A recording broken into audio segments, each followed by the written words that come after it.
Greetings, podcast powerhouses. Welcome to the Marvelous TV Club, your headquarters for the most mischievous discussions of the latest episode of Marvel television. And that means it's time to complete our exploration of the 5th episode of Loki and gird our loins for the finale.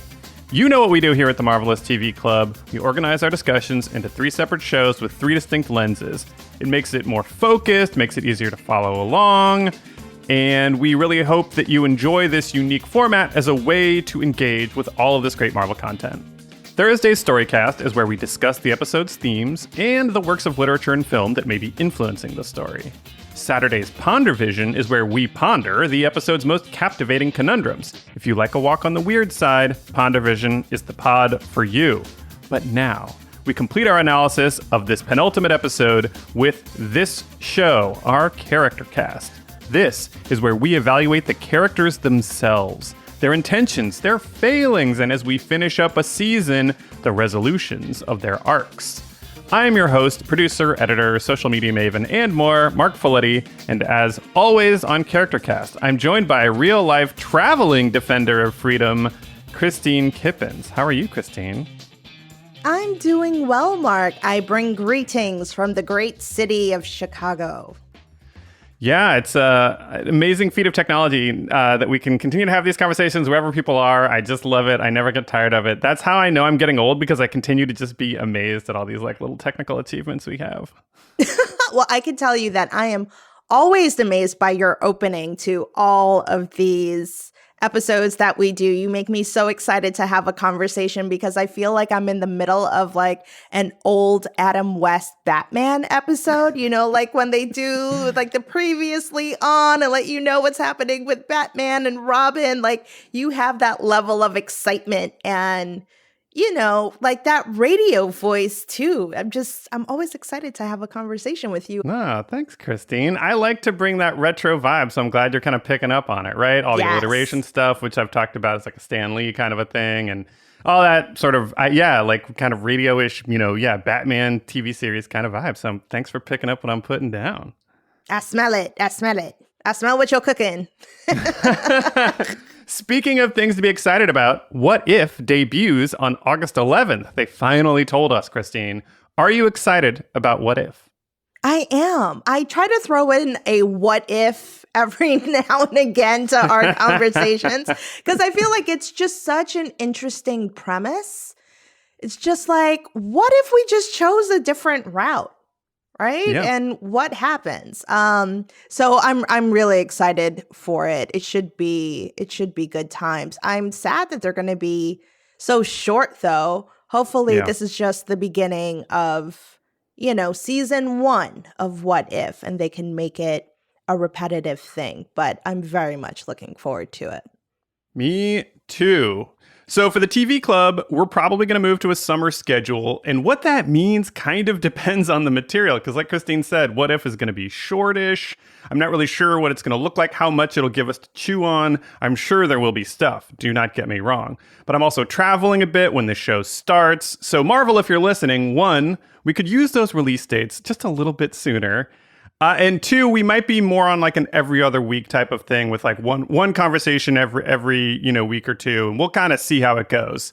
So stay tuned with us because we'll definitely be talking about What If. But again, move into a summer schedule so I can catch my breath, folks can travel, I can travel, and we'll see what If is about. But I definitely think there's going to be multiple seasons of this show because it also kind of takes the edge off for all these people who have all these unrealized fantasies about how things could go in the Marvel Universe. It might make people like relax a little bit and just kind of take the stories that they are given, knowing that there's this other way to explore various possibilities too.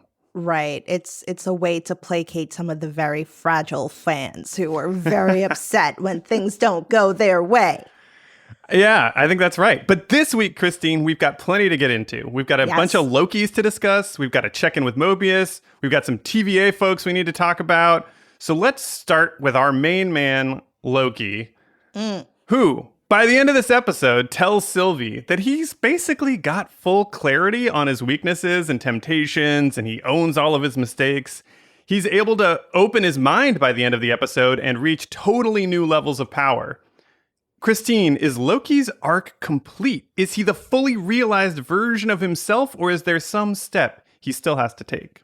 So, Marc, this was the question I asked myself at the very end of the episode the first time I saw it, and I actually started to cry a little bit because I was terrified that Marvel's going to kill him off. He's made so much progress, and we know that when that happens, it means a Loki's death is near.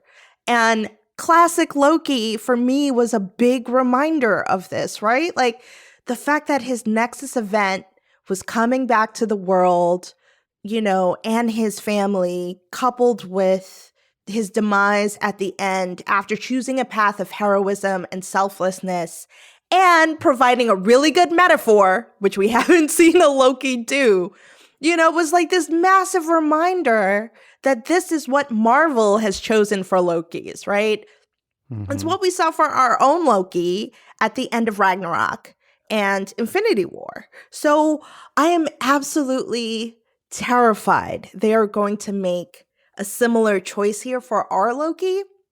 But when I really sat with the question and I thought about all of the character arcs that the MCU has produced prior to these TV shows, I think the one that stands out as the most well-rounded, developed, and quite frankly, touching is that of his brother, Thor. Thor has gone through quite the journey since his first movie. And by the end of Endgame, he's in this incredibly beautiful place where he's recognized and accepted his self-worth.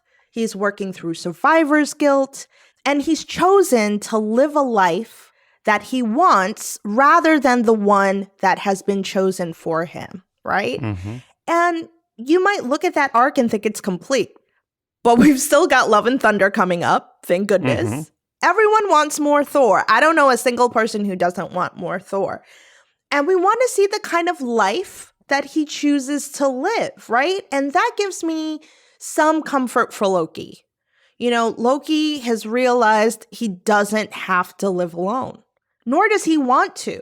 He's not an outcast. He's not the god of outcasts. He can have chosen family. And while I love his relationship with the Lokis, including Sylvie, for me, I think the most significant relationship that he's developed is his friendship with Mobius. And I cry every fucking time I see them hug goodbye, because it proves that he could have a meaningful and respectful and healthy relationship outside of himself. However, I think it's one thing to realize that you can exist happily alongside someone else and that you're not destined to be alone all the time. And it's something completely different to actually live that, right? So I think Loki has more growth in him. You know, for one thing, he still needs to learn how to express his feelings to Sylvie. And he needs to demonstrate that he can live a life, not just survive it. You know, we talk so much about what makes a Loki tick. What makes a Loki happy? What makes a Loki happy? What kind of fulfilling life can a Loki live? And I really, really want to see that. In terms of being worried about Loki, I think that's fair because along with the emotional journey, we get this power set level up from him that is so powerful that if you think about it, just turning it loose in the MCU might be more trouble than it's worth. So that's one reason to be concerned. But I like what you're saying about having to live with your change, not just get to the moment of having your first, leveling up experience emotionally as well as power set wise. The way I read it, Loki did mostly evolve, though I take your point about having trouble still expressing his true feelings to Sylvie. But even though he's made this change, it's still super fragile, right? Mm-hmm.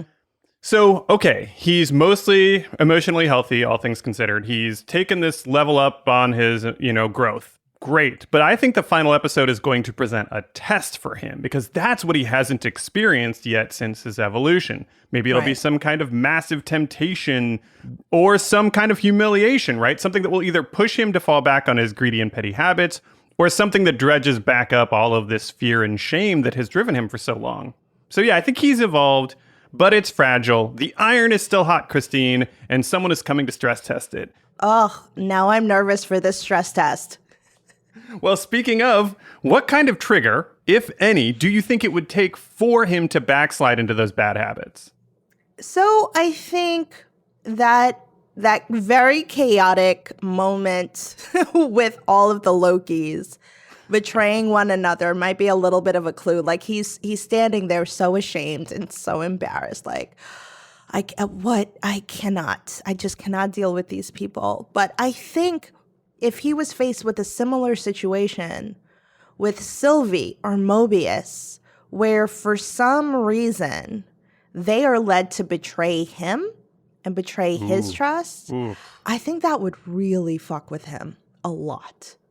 Yeah, that's a really good answer because how could he ever trust again if the first times that he sort of, took that chance on someone, they burned him super bad and presumably at probably a super critical moment, whether it's with the TVA or whoever's in the castle, that kind of thing. What about a chance to run the TVA? Do you think that's the kind of thing, like if he was offered the power that at the beginning of this series he was kind of seeking, do you think that this Loki would be tempted by that? I think this Loki is convinced by Sylvie's mission to take the TVA down, that if he was presented with the opportunity to run it, he would take it in order to destroy it. To kind of, honor Sylvie's mission or whatever, in case Sylvie is not there to carry it out herself. He's definitely going to think about it, though, in my opinion. There's still enough of the old Loki in there that Sylvie will be holding her breath as he considers that option when whoever is in that castle makes that offer to him, if that comes up. The other thing I was thinking about is like some kind of revelation that Sylvie's not who she says she is. So maybe something that sort of suggests, I guess that's basically still functionally breaking the trust like you talked about, but that specific idea that maybe her mission has not been so just, if there was a Sylvie running this thing or something, I don't know. I could see something around that causing him some problem, especially because that one unresolved issue for him is communicating the depths of his feelings, however complicated they are in terms of romance and all of that stuff. He hasn't said whatever it is that he's feeling yet. So if she turned out to be some kind of, not a fraud necessarily, but maybe a past she's hidden from him or something like that, I could see that hurting his feelings. Yeah.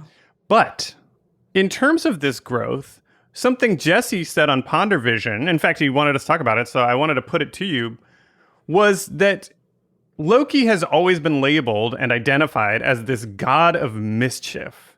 Is that part of what has held him back all of these years? I mean, I agree with the premise of this question 100%. I thought this whole part of the Ponder Vision conversation was spot on.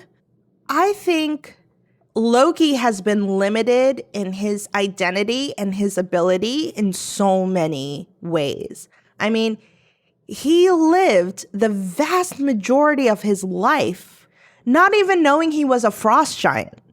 Yeah. He didn't know about the abilities he had from his lineage.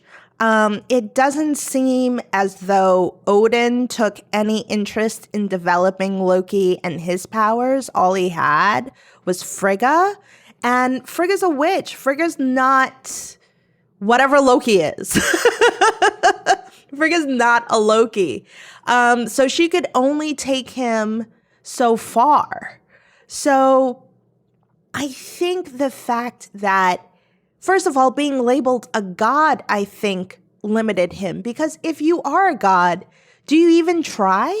You just know you're a god. I mean, look at Thor. He was limited by Mew Mew, right? It wasn't until Hela destroyed it that he really began to understand how powerful he actually was. And then you look at someone like Sylvie, who grew up mostly on her own and having to develop her own skills. And she could freaking enchant people. She just left to her own devices.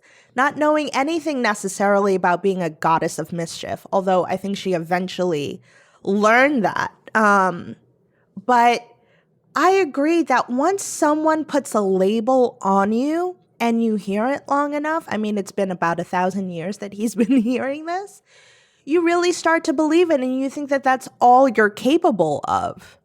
So I think being free of that, Loki has been able to see, just how powerful he can be by learning from other Lokis and seeing especially what classic Loki could do. Someone who took so much time to be by himself, away from everything else, away from all of the descriptions that other people have chosen for him. And look how powerful he was. That demonstration of power at the end of the episode was absolutely amazing. So yeah, I agree with this that once you put Loki in a box, he was kind of content to be there and stay in it because it also fit in the family, right? Yeah. He got to annoy his brother. He got to annoy his friends and, well, not his friends, his brother's friends. And, kind of revel in being alone. I think Loki also had a lot of issues of not liking himself. Yeah. And a little bit of self-loathing, which again, we see in the chaotic Loki lair. So being able to see various versions of himself who were so true to who he used to be disgusted him. But that's all part of the box that he was put in from so long ago. So yeah, I'm happy for him to be free of this box now. Yeah, it's interesting that you focused on the God word. I had focused more on the mischief word. Mischief was my first dog's name, and she was the sweetest animal ever, but she was ultimately harmless, right? She was not, you don't name a dog Mischief. It's because Mischief is terrifying and scary and consequential. It's a fun sort of silly little thing that happens. Oh, it's Mischief. So that word has a lot of dismissive connotations to it. And then when you pair it with that word God, you are the ultimate inconsequential annoyance. That is a horrible thing to label someone if you think about it. Mm-hmm. It also tells you that you don't have to aspire to much. Yes, you're a god. That's great. You're the ultimate. But because it's mischief, it's not exactly heartwarming. It might be a little endearing, but I'm thinking at the God level, maybe not so much. Right. Yeah. No, that's completely fair. So I feel like all of that is telling him you're meant to be alone. No one likes you. No one loves you. You're the king of being annoying. Of course he thinks he's meant to be alone. And look at this show. He's not. So he's much more than the God of mischief. He is much more than the God of mischief, and the person who helped him realize that first and foremost, of course, is Sylvie. So let's talk a little bit about her as we head into this finale. I was really struck by that shot of her as Alioth was bearing down on her and, her back's to us and his eyes are coming forward. And then the look in her eyes when they flip around and shoot the footage of her as Alioth is bearing down on her. And I guess I was curious about that moment because she almost died at that point until Classic Loki erected that fake Asgard and Alioth turned his attention away from her. That was a moment where it seemed like all might have been lost for her, at least as far as she knew. What did you think was going through her mind? Was it a feeling of glorious death or failed purpose? I mean, probably just a brief moment of failed purpose, but I would like to think that she immediately pivots to remembering her one happy memory, right? You don't want your last thought or vision in your mind to be something really upsetting or self-loathing, oh, God damn it, I messed up. This was a bad decision, or I never should have trusted that damn Loki. He didn't cause a big enough distraction or anything like that. You want to remember good things. So I'm kind of hoping she's remembering her time on Lamentis with Loki and all of those silly moments and the beautiful connection that they had at the end, and realizing that she has a friend. Or even the blanket moment a few moments prior, where she basically admits to Loki, yeah, I like you. I want to be your friend, which was a big deal for her. So those are the types of things that I hope were running through her mind in that moment. Until my third or fourth watch, I don't think I realized how pivotal that sequence was to her growth, because she's still operating on her own for the most part when she goes up to Alioth to try and pull off her plan. And so my feeling was, when Alioth was bearing down on her, that her final thoughts were essentially some bit of relief, potentially, that she's just at the end of this absurdly long road that she's been on, that she might just be weary and exhausted and ready for some kind of end, but also that she wasn't strong enough on her own, right? Right. I think that you're right about the sort of moment of failed purpose, but then it's classic Loki who gives her not only hope and that second wind, but also, I think, drives home once and for all that she needs to work with other people, which is then when she turns to Loki and says, we're going to enchant it. And that all comes after Loki says, we're stronger than we realize. So that sequence, her failure on her own, her almost death, and then the fact that somebody else's effort is what saved her, bought her time, and then she's got a partner standing right next to her to help her out. It feels like that was the crucial turning point towards breaking her old habits, because she knew rationally, I think, she was being too isolated in all these moments where they would have conversations, but she wasn't really still acting that way. And that changed everything. So I really love that moment the more and more I watched that episode. I have to say, I love it too. One thing I do want to note about Sylvie in this episode and her growth is that she started this episode not having much faith in Loki at all and his abilities. When she's talking to Renslayer at the TVA, Renslayer is like, he's still alive. And she's like, well, that's great. But how does that information help me? Right? True. And then she gets to the car in Mobius, and she admits to him that when she pruned herself, she had hoped to find Loki. And then she says, but that storm, that thing has probably already got him. And Mobius is shocked, like, you really believe that? And she's like, it doesn't matter. The one thing that matters now is getting out of here and finding out who's behind all of this. So she's like, fuck Loki. Loki's not that great. Loki's not that powerful. His ass got taken off of a train. I watched it happen. He's not that powerful. To then believing in him at the end, basically just because of classic Loki and his own demonstration of power, and Loki saying, like you said, we're more powerful than we realize. So he, without even saying it, he was saying to her, have a little faith in me. I can be a big bad too. I might not have demonstrated it thus far, but that was a moment of faith for her, that she just did not believe in Loki's abilities at the very beginning of the episode. And at the end, she's holding his hand and taking down Alioth together. It felt like that was old habits dying really hard for her. She definitely was dismissive of him, but she had lost everyone she'd ever cared about. Her only romances were people who were about to die in apocalypses. So I can see why she was just ready to throw him overboard. But there's no question she was dismissive about his ability to help her. However fond of him she might have been, that is separate from her thinking, this guy is super powerful and can help me take down the TVA. So some growth for our girl Sylvie. But Loki isn't the only one she came around on, Kristine. I also got the sense that she was coming around on Mobius. So my very serious question is, are our dreams of a throuple still on the table?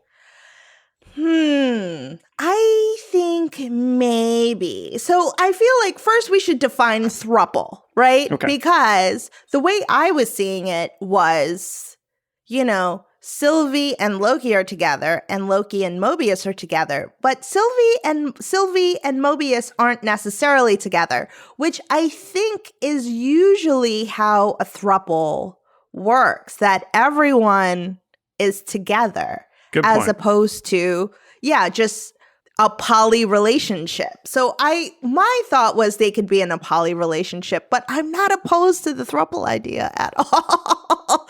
I mean, by the end, I think Mobius is joking at the end when he says Sylvie is his favorite. Although, again, always with Mobius, I'm never fucking sure. Like, if he's saying what he's saying to mess with someone to get something out of them, or if he's saying the truth, because to be honest, Sylvie was his greatest case, right? Like, he was always searching for Sylvie. He only brought in Loki to find Sylvie.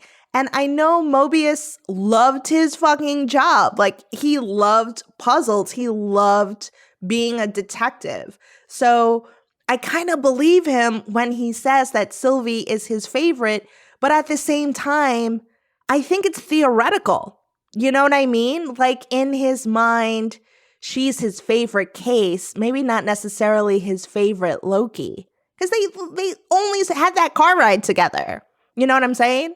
We got to unpack this a little bit more, Kristine, because my read on that scene was pretty different, right? I think we see some similarities, but like, he's hugging our Loki. Right. And telling him in his ear, "You're my favorite." So do you think like he was only talking to Sylvie, or was he talking to Sylvie but also our Loki, or like only our Loki and Sylvie was watching him? It sounds like you come down on the side of like he was just talking to Sylvie.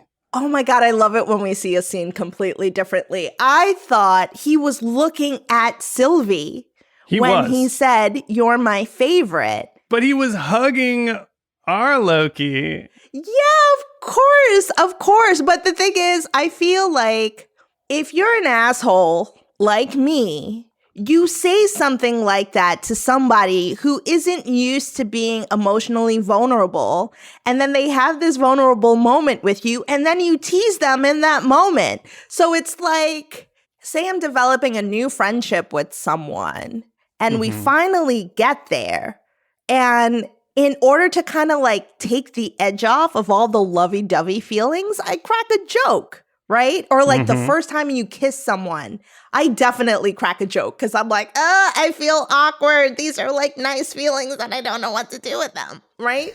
So I kind of feel like Mobius is doing that in that moment. He's cracking a joke to take the edge off of a really intimate moment that might feel a little awkward because you're like, feelings, they're itchy.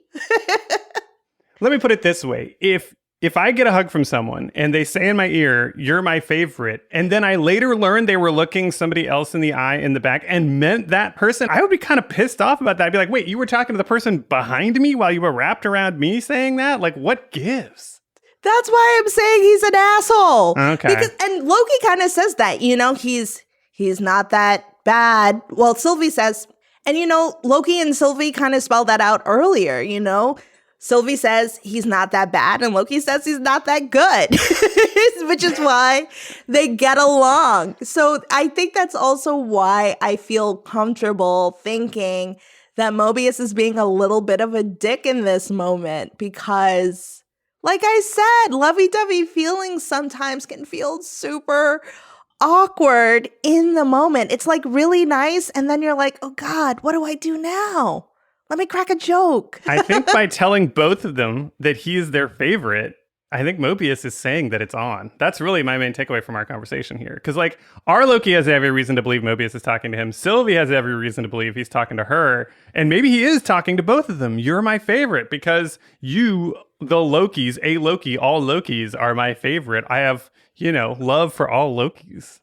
I'm down for it. Yeah, let's see what happens. But we'll come back to our man Mobius. I want to ask one more Sylvie question before we get onto that, though, which is quite simply, what do you hope and what do you expect will be her final fate? This is tied to my previous answer about Loki. And All I know is I need her to survive this season. I have fallen completely head over heels in love with Sylvie. I think she's an absolutely wonderful character. And because surviving is what Lokis do, I'm not that worried about her surviving the series. But what I would love for both her and for our Loki is not only to survive, but to learn how to live. Mm-hmm. And she has spent practically her entire existence on the run. You know, what would it be like for her to develop roots? Or is she going to be nomadic and just hop from time and space and whatnot? Are we going to hold on to Tempads at the end of this series? And she could jump around the freaking multiverse and lock on to various places in time and either be a hero or find that postman that she wanted to fool around with and maybe settle down with him. Who knows? Or she and Loki become best friends and travel the universe together. I don't honestly, the choices for Sylvie, I think, are infinite because she hasn't had an opportunity to live any sort of adult life. And I just want her to be able to have a chance to do something like that.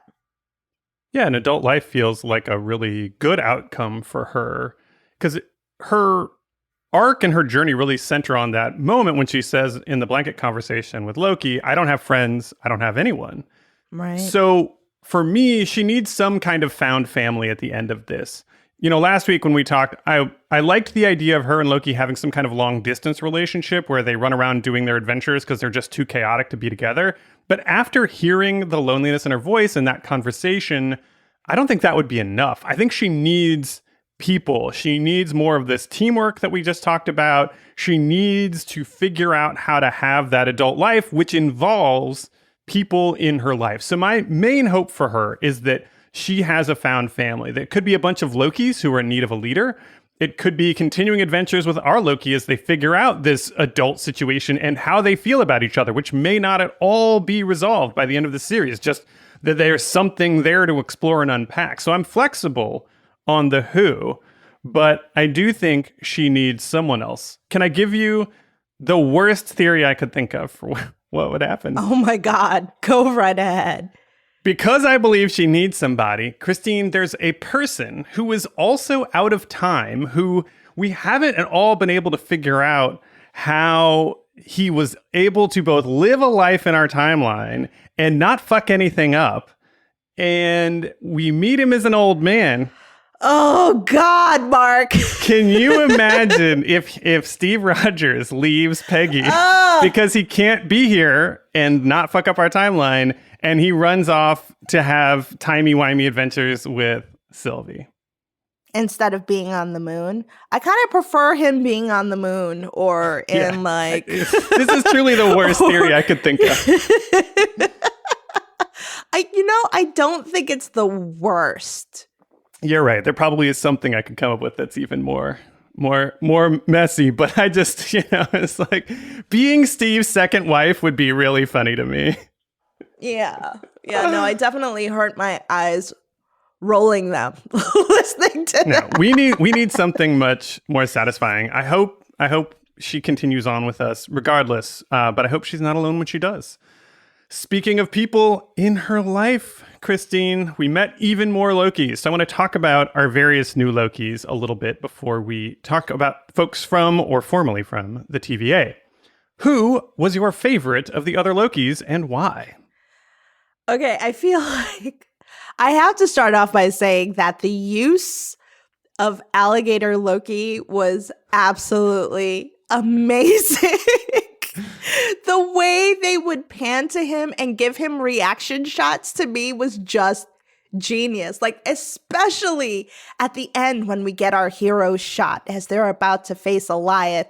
And it's like, Sylvie, Loki, Mobius, Classic Loki, Kid Loki, Alligator Loki. And I'm just like, oh my God, Alligator Loki got a close up in this really serious moment and I'm dying.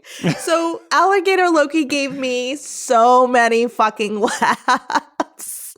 But I think it was more about the director and being like, we need a shot of alligator Loki here. It was all the reaction shots that I thought were amazing. But I feel like there's a no-brainer to this question, and it has to be classic Loki. Yeah.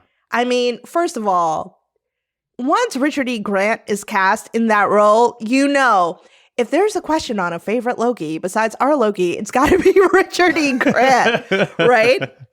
But he just added so much to this episode. I thought his story was incredibly inspiring, and I hope it was inspiring to Loki. Like, yeah, one of you actually defeated Thanos.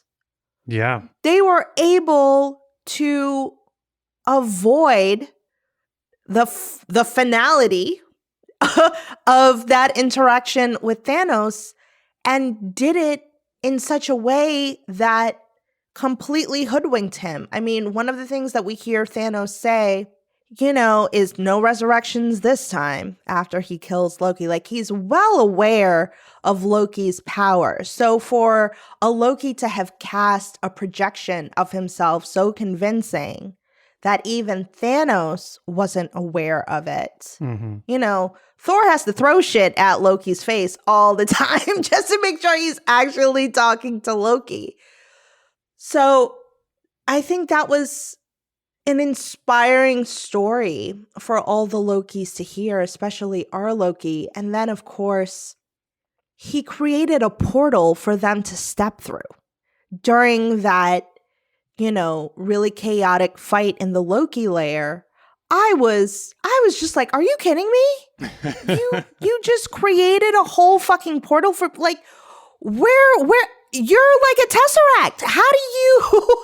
How are you doing this? Can all Lokis do that? They could create portals for other Lokis to step through and you're someplace else? I didn't know if maybe like that wall was maybe a mirage and he's the one that cast it. I didn't think so. I thought he actually allowed them to transport outside of the lair.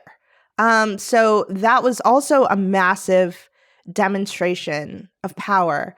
He had a really good metaphor. The whole shark thing, I was like, that makes sense. Yeah.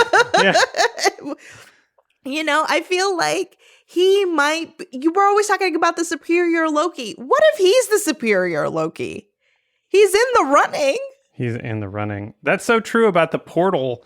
That's so powerful. I obviously think like this is just a show where they're doing a bunch of wild power stuff and not really worrying too much about explaining it. That's why we got the telekinesis. That's why we got the material generation of, you know, scabbards and all this other stuff. But I hadn't thought about how classic Loki actually just ripping holes in space-time is extremely powerful and should be super concerning for if all Lokis can just be Tesseracts.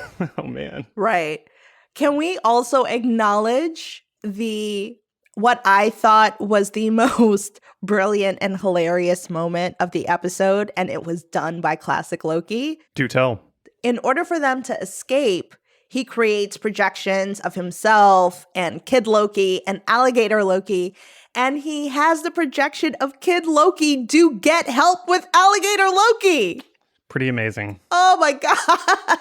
It was so good. And Lokis aren't supposed to even like get help, right? I mean, that's the even funnier part. Like, Lokis are supposed to hate that. But it works every time. Well, I'm with you. Obviously, Richard E. Grant was incredible. And that glorious purpose line as he's, you know, laughing and his eyes are welling up and right before he's about to go is one of the more powerful shots I've seen in a Marvel project, partly because it comes back to, it connects this guy's story. And we've only met him really for this episode outside of the 2 seconds at the mid-credit scene last time, but it connects him to the whole experience we've been through. That line from, you know, Avengers comes all the way back. And obviously they've pulled it through this series too, the first episode's title and all of that stuff. So connecting him to this entire mythology we've experienced in his moment of, you know, powerful sacrifice, I just thought was extra cool. And that laugh was wonderful. So yeah, that's a slam dunk. But Kristine, then I have to know, who was your least favorite? I tried and tried and tried to answer this question. And I can't. I think they're all amazing in their own right. I mean, you had this one Loki who had horns made entirely of his hair. It's just like, they're all amazing, and they're all undeveloped Lokis. Yeah. With the exception of Kid Loki and Classic Loki and maybe even Alligator Loki. But I loved all of them. I love early Loki. I love a jerk. I love a villain. And they're all villains. And yes, I felt for Loki in that moment. He was so embarrassed, and he even called them all monsters. But I still love undeveloped Loki. I don't care. I feel like the more I rewatch it, the more I have to admit I don't love Kid Loki. Oh, do tell.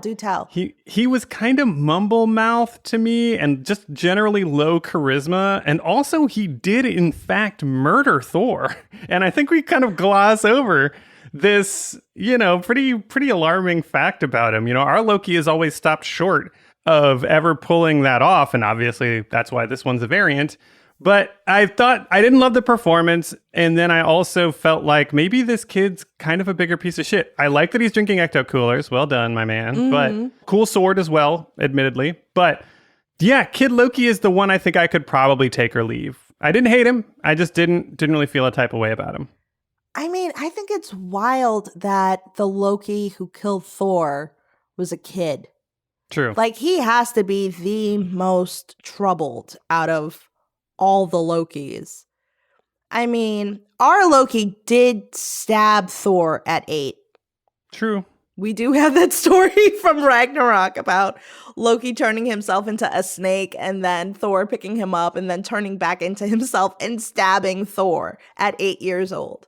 So, and maybe this kid just got him a little closer to the heart than our Loki, and that's that. Right. Simple as. Yeah. Yeah, that's a good point. That is a good point. But someone we have not talked about yet, Kristine, is boastful Loki. He got bounced from the story pretty quick, and he left us with an all-white cabal of Lokis and an alligator. How did you react to him being the turncoat who got left behind in that first act? So, yeah.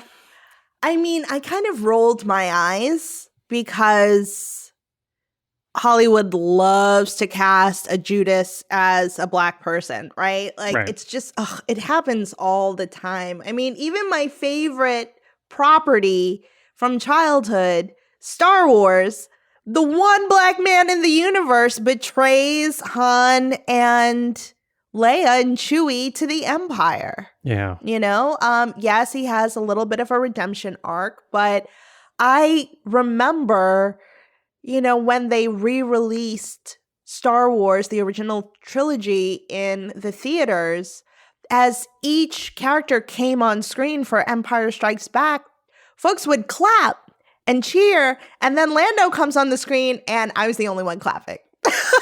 Just like, why does no one love Lando? And it's because he's a freaking Judas. But at the end of the day, I wasn't that upset about it because then there was this cascade of betrayals. True. Right? Yep.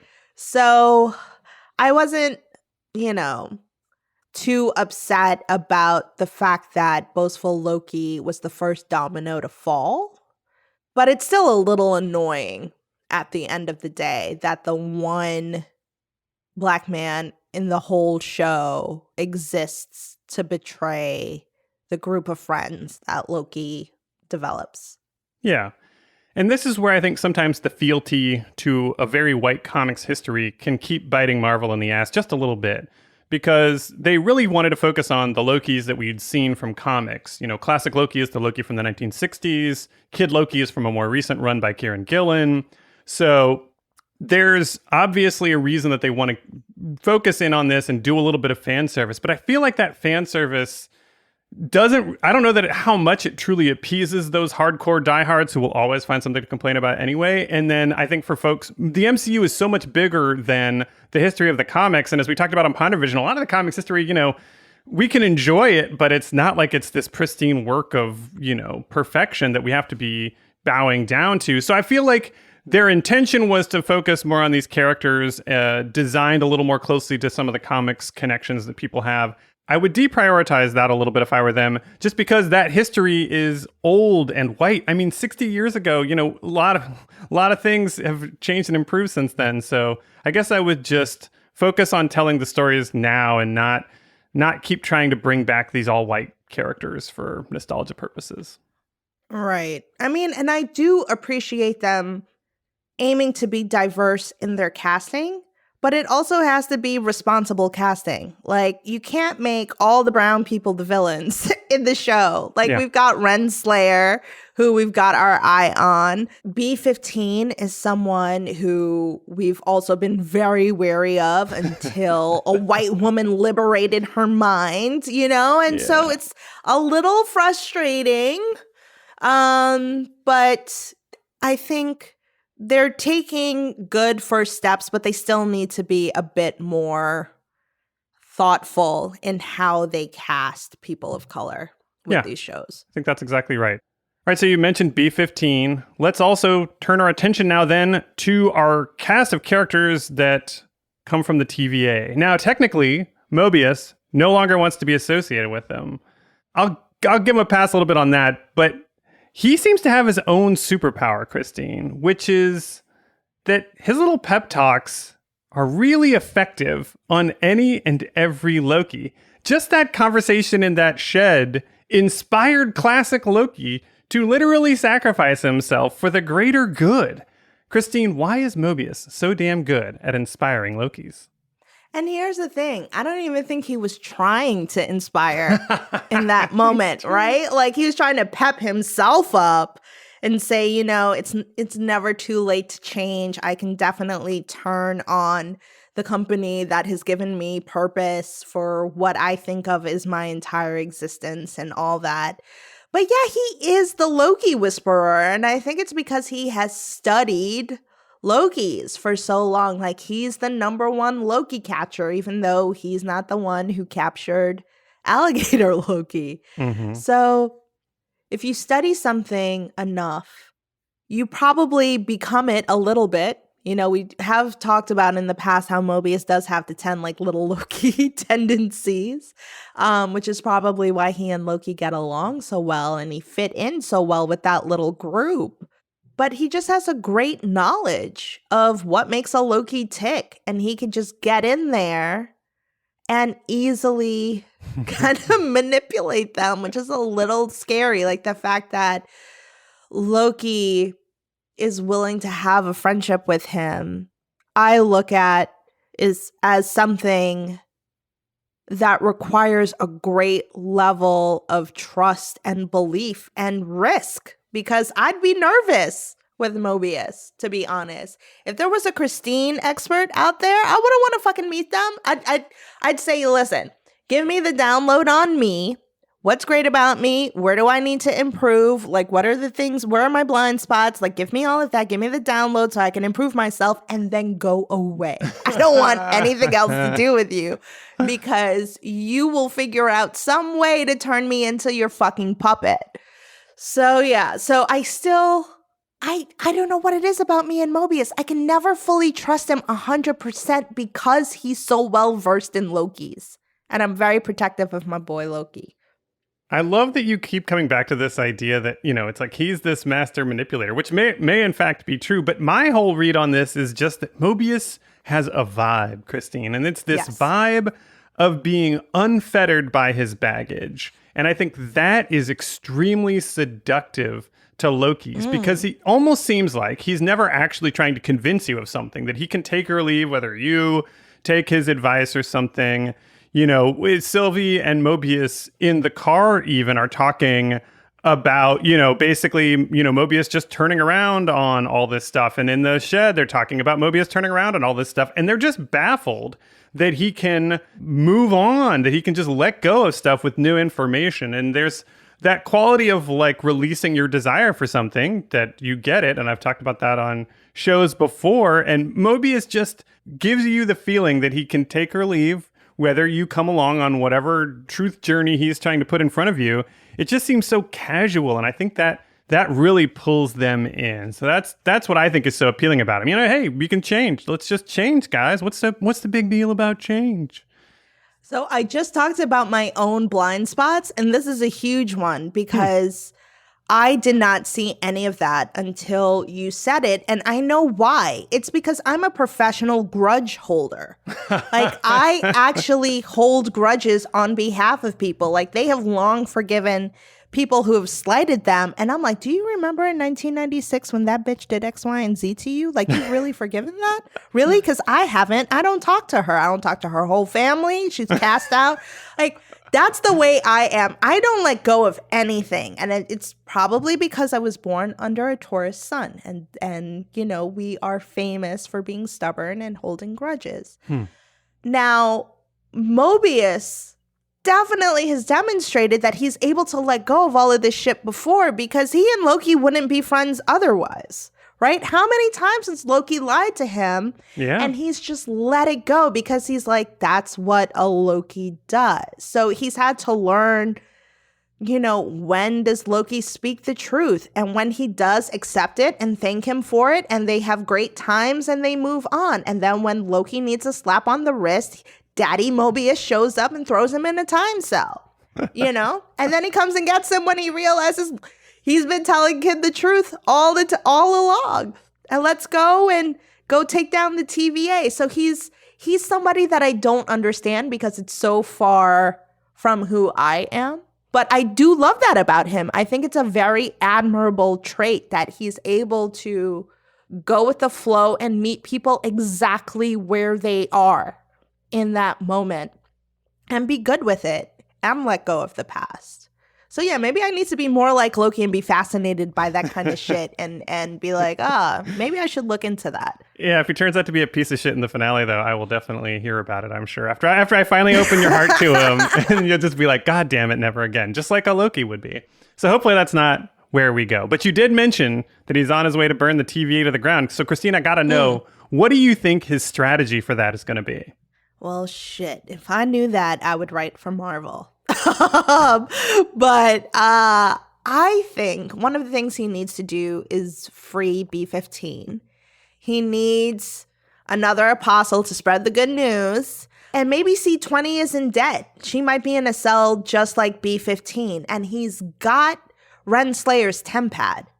So he should be able to find that out. Yeah. And again, because he's got Ravonna's tempad, he's got that video of C-20. Oh, right. So I'm kind of hoping he could like broadcast that either to everyone's tempads or to screens that are monitoring the sacred timeline so that everybody can see that video. Maybe he could create his own video from where the timekeepers were and like show the severed animatronic head and be like, this is all bullshit, my guys. Like, what is going on here? And Ravonna knows, and she's trying to keep the truth away from everyone.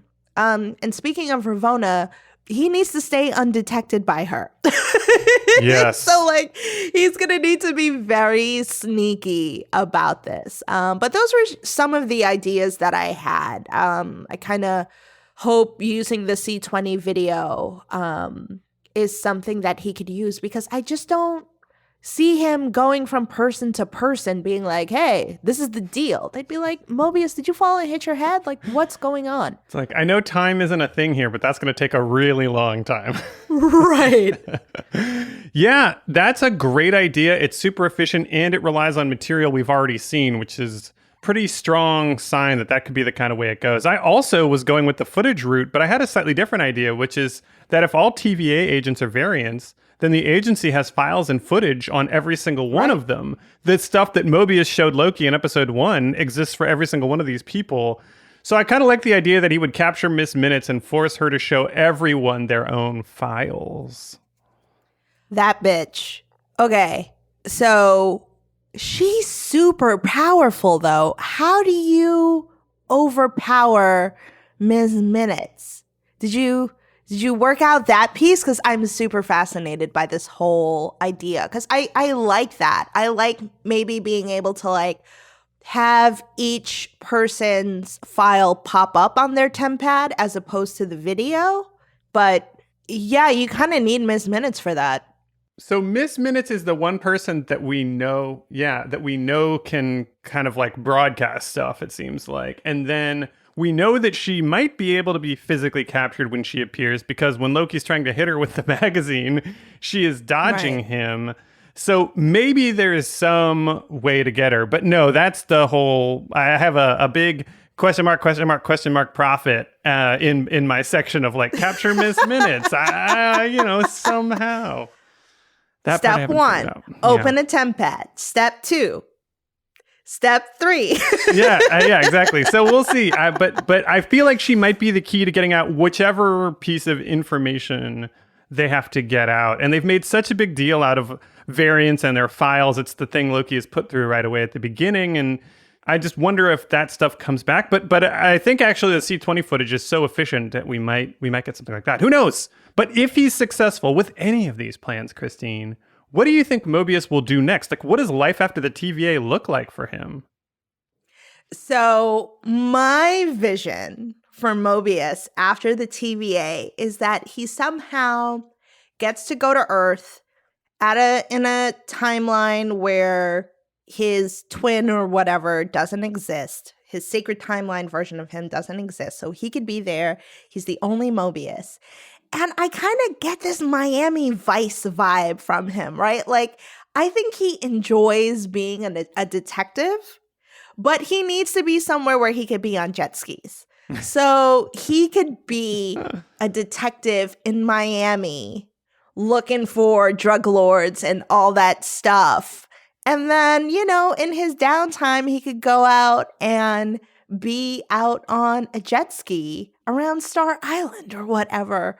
Or he could be a jet ski instructor. But something has to happen where my man Mobius gets to ride on a fucking jet ski. Yeah, we need that kind of closure for the jet ski storyline, which has been super prominent, and I love it very much. But now that we talked about him and Sylvie looking each other in the eyes, maybe he should just steal Loki's girl and run off, because if he's able to let go of all of his baggage, maybe he's also the kind of guy who can, appeal to her need to do that more, and then he'll let go of the fact that he betrayed his new best friend in order to steal his girl. I don't know. And then that will start Loki down a spiral and undo all the good work that has been done thus far. So thanks a lot, Marc. Yeah. No, for real, obviously, I think that would ruin the whole story, so we're not doing that. There are going to be all these TVA variants who need to figure out what to do and where to go. And I'm hopeful that Mobius and B15 will be sort of the folks who are, again, head of the pack of these new collection of people who just have no idea where to go, because there are already versions of them living the lives that they were taken from. So I think there's a whole glorious purpose that all of these people are going to need to figure out. And Mobius and B15 and maybe C20 if she's still around, would be the folks who, will shepherd that crew. One person they won't be shepherding, Kristine, is Ravonna Renslayer. Help me get a gauge of how evil you think she is at this point by answering this question. Who is the closest comparison for her level of evil out of all the other MCU villains and characters we have seen so far? So after all this talk and me being like, oh, she definitely knows more than, she's letting on and blah, blah, blah. Turns out she doesn't. So apparently she's just in the dark as everyone else. It's just that she seems to have a different reaction to that information than everyone. So to me, she's like on a Hayworth level. Okay. Like she does some morally questionable shit, but it's obvious that she's not the one who laid out this chessboard, right? She's trying to protect the people who did. So she's not godlike. She's not Thanos level. And she doesn't seem to have any like technological smarts like a Yellow Jacket or, Tony's opposition in all the Iron Man movies, or even just pure ruthlessness. I think she's just out for power to maintain the power that she has, maybe expand it a bit, and protect her reality. And that kind of feels like a Hayworth thing, right? I also went with Immortal Kristine, and also someone who's a bit of an authority obsessive. I went with Alexander Pierce, aka Robert Redford's character from Winter Soldier. They're both good with people, obsessed with authority. They hide their secrets really well. And I think there's a lot of Hydra's anti-freedom, order-obsessed agenda built into the TVA philosophy. And they're so committed to order that they elevate it over human rights. I think that's what Pierce believed. I think that's what Renslayer believes. I felt like there was a lot there. And Hayward definitely fits that whole agenda too. They're all tiers of this kind of ruthless bureaucrat. But I'm also curious because, look, she's running a timey-wimey agency. It's in the quantum realm, but her evil is obviously something that we see in the real world. I feel like that's why we're connecting her to these most mortal of our enemies in the MCU.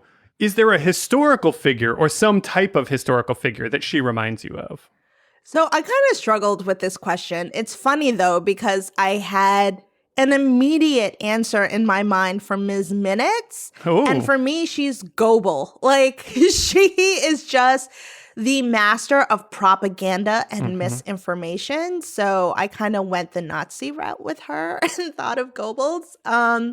But for Renslayer, I really struggled with this. And I just kept landing on Dick Cheney for some reason. Also crossed my mind, yeah. Right? So, someone who kind of, even when they get all the information of what they're getting into, they just roll with it. And they're like, listen, I'm here in this position. I'm going to protect this position. I'm going to do the best I can with the evilness that is happening here. And any one of Donald Trump's chiefs of staff can also kind of fit the bill here. They just didn't last as long as Dick Cheney. Because at some point, they were like, yeah, no, this is too much. And had their Mobius moment where they were like, I gotta go. This is just too wild for me. But yeah, I just kept thinking about Republican chiefs of staff.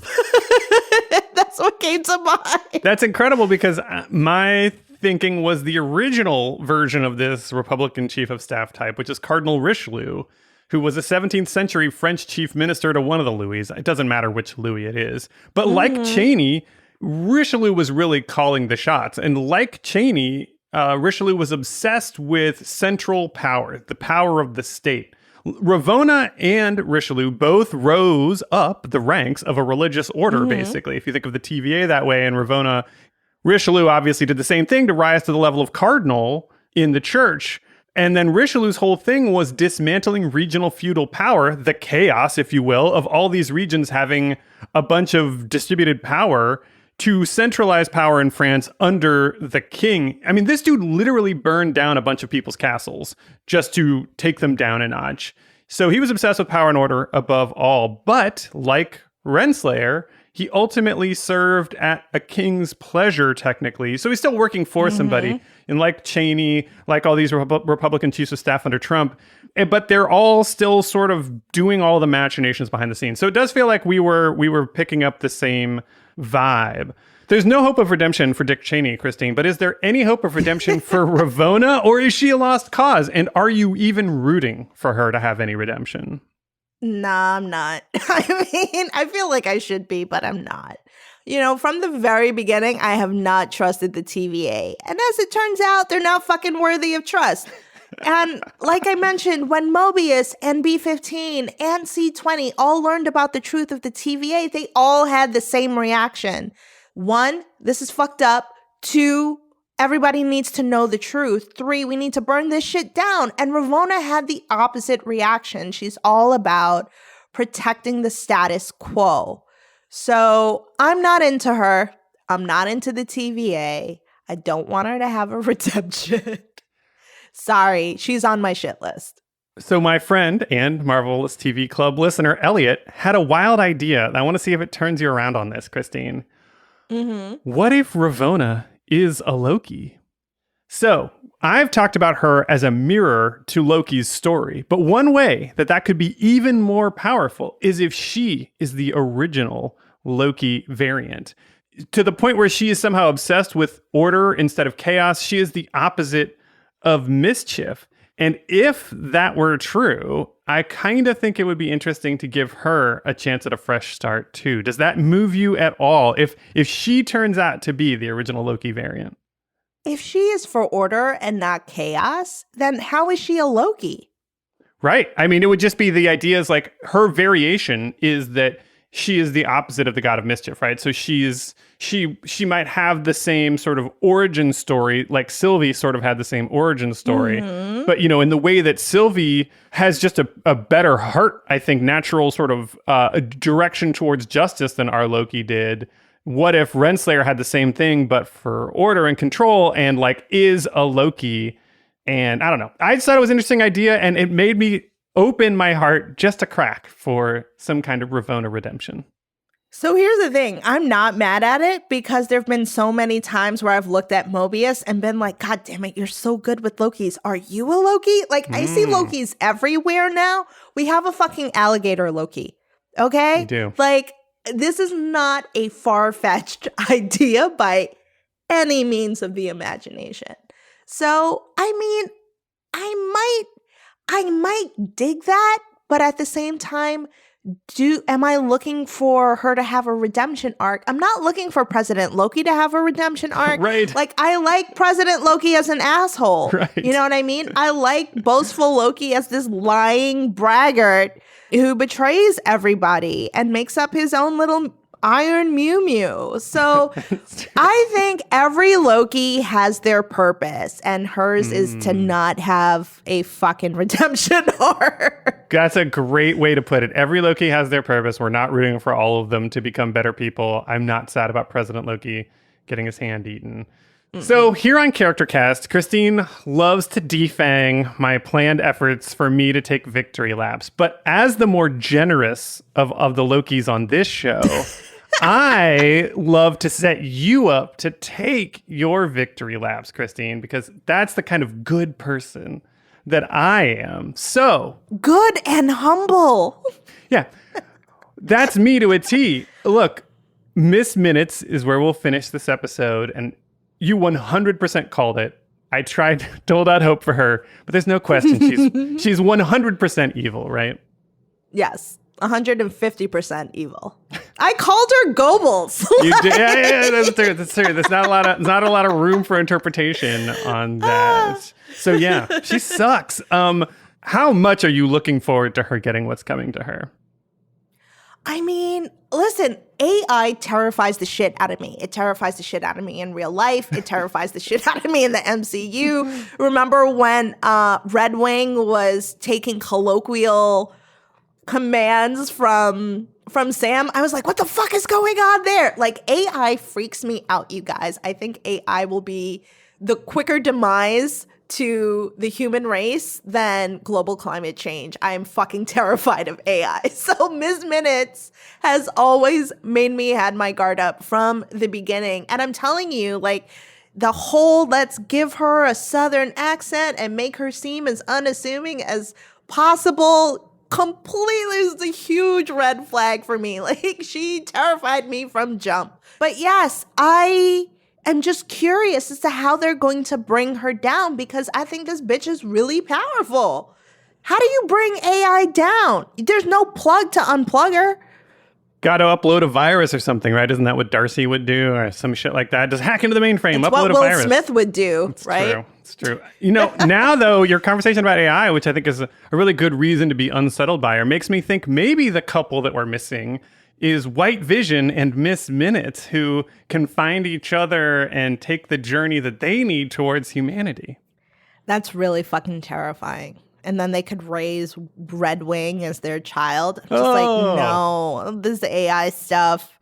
Yeah, no, it's not good. I'm actually with you. I'm super skeptical of it, that it's going to go great for humanity if we start building that stuff, which it seems inevitable that people are going to do that. So look forward to that, young Marvelous TV Club listeners. Kristine, if people want to talk to you about the impending AI apocalypse, where can they find and follow you? Y'all can find and follow me on Twitter and Instagram at KippensK, and you could also listen to my podcast, I'm going to need more wine. We're taking a little break right now, but we'll be back soon with all types of TV and movies to talk about. Yeah, definitely subscribe now so that when they come back from that break, you get those episodes in whatever your podcast app is. All right, legendary listeners, that is our show for today. Loki's finale is just 2 days away, and we'll be back with Storycast on Thursday, Pondervision on Saturday, and a Charactercast on Monday to wrap this up. I'm sure we will all want a little bit of a break to absorb the super emotional finale, and then of course we'll be back in August with some what-if conversations in some form or fashion. In the meantime, please do feel free to leave us a 5-star review. We're up over 40. Every single one of those really helps us. If you want to talk more about this, you can find me on Facebook, Twitter, and Instagram at Marvelous TV Club. You can find me on Twitter at my own account at Marc Faletti. That's Marc with a C. Until then, Kristine, let's go put Miss Minutes in timeout somehow. Let's do it. Fuck that bitch.